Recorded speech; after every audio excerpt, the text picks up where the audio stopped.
Former President Obama and sitting President Trump taking shots at each other, the rebukes from the nation's leaders.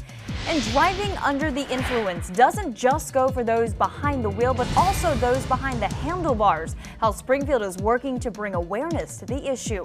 Plus, the end of summer brings the end to a lot of foot traffic downtown. How competing shops are working together to stay afloat.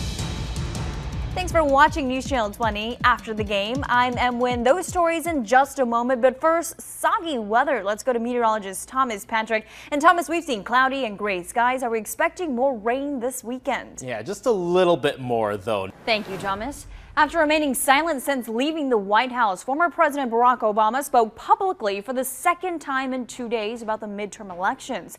The first time, we were there at the University of Illinois Friday. Obama accused Trump of, quote, capitalizing on resentment and playing to people's fears. President Trump fired back saying, quote, I'm sorry, I watched it, but I fell asleep. ABC's Tara Palmyra has a look at the argument. Obama will travel to Ohio next Thursday for an event highlighting the Democratic gubernatorial candidate. Some are questioning if the former president is getting back into the political spotlight. Will it hurt or help the Republican Party in November's midterm elections?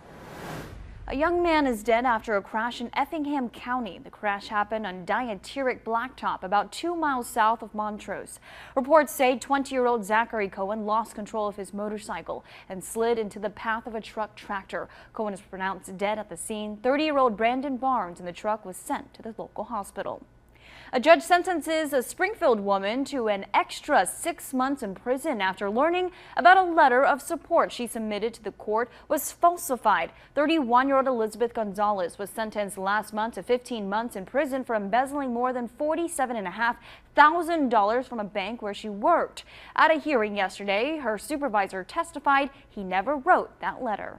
A portion of Interstate 74 has been renamed in memory of an Illinois State police officer killed in a car crash. Trooper Ryan Albin was traveling on I-74 near Farmers City when his squad car collided with a box truck back in June. Governor Bruce Rauner dedicated a 5-mile stretch of the highway near there this week. Every year, thousands of bikers get hurt on roadways. In 2016, 102 cyclists killed across the nation. As Springfield continues their work to bring more cyclists to the city, local groups are reminding riders how dangerous the roads can be, especially if you are biking under the influence. Good to know. Thank you, Symphony. Summer is ending, but so is foot traffic in Springfield downtown. As tourists leave our area, the sales go down. Now, shops usually competitive are teaming up to help one another stay afloat.